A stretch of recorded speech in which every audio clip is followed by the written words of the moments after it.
The original raiding armor sets in World of Warcraft are iconic, and even to this day, despite these armor sets being made 20 years ago, some of them still look absolutely fantastic. A good example is the tier 2 armor set for paladins.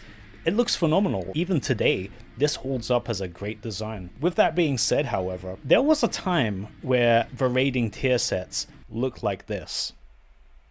Yeah. Now, your first thought is probably, why do these sets look so ugly? I think one of the funnier ones is the Nemesis set for Warlocks, the tier 2 set. I mean, just look at it. Like, for some reason, these original designs, so to speak, are oddly transfixed with turbans. Like, many classes had this, and even in the original tier 1 sets, a lot of these designs had turbans. The Warlock one gets me because the turban doesn't even match the color scheme that the rest of the armor is. I also think the tier 2 set for warriors is kind of funny. I mean, look at those shoulders. To be fair, the original Judgment set for Paladin is actually quite cool looking. Of course, the look of the actual Judgment set mogs it, but hey. At this time, this is what the best players in the game look like. It's a bit of a misnomer to say these are designs, because they weren't really designed. These were actually placeholder models for the actual look these armor sets would have. I believe when Anchorage came out, or around that time, this is when tier 2 got the love it deserved. One day, one patch, characters would log in and they would see their characters have the glow up of the century. Like, imagine playing a warrior that had full tier 2 and you're used to looking like this, and one morning you log in to check on WoW and your character looks like this.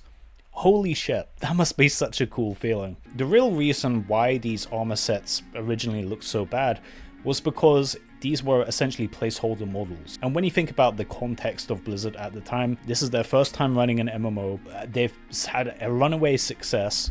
You know, they've got so much on their plate, they've got so many bugs to hotfix, so many things to balance, so much more content to make and develop. The tiny minority of people that were raiding at the time, putting man hours into making cool looking sets for them, is very low on their priority. These are kind of laughable when you think about these sets as designs. They're not designs, they're just placeholders. And yeah, there was like an implicit understanding from players that, oh, it's okay Blizzard, you can spruce up these armor sets later. Designing unique armor isn't the highest on their priority list. So yeah, these are definitely some of the ugliest armor sets in the game, definitely tier sets, but man, they had such an amazing glow up, and you know, for the players that worked hard to get their full tier 2 set, it must be such an amazing feeling to see the patch drop where you really do stand out from the crowd at that point. If you enjoyed this video, chances are you'll enjoy watching a video about some of the weirder models in World of Warcraft, which you can check by clicking the video on screen here.